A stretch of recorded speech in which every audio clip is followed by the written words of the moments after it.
بسم الله الرحمن الرحيم.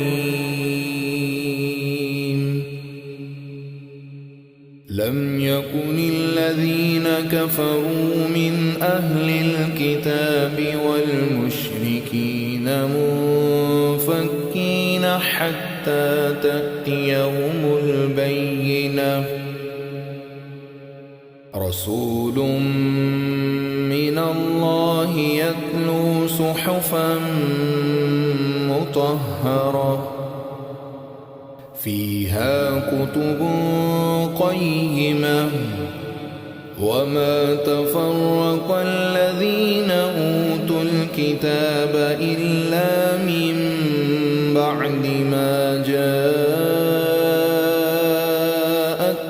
البينة وما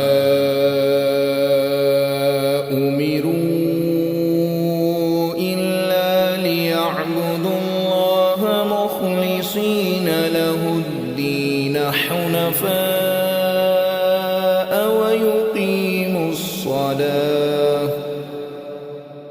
ويقيموا الصلاة ويؤتوا الزكاة وذلك دين القيمة. إن الذين كفروا من أهل الكتاب والمشركين في نار جهنم خالدين فيها أولئك هم شر البرية. إن الذين آمنوا وعملوا الصالحات أولئك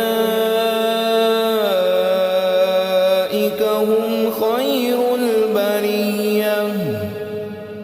جزاؤهم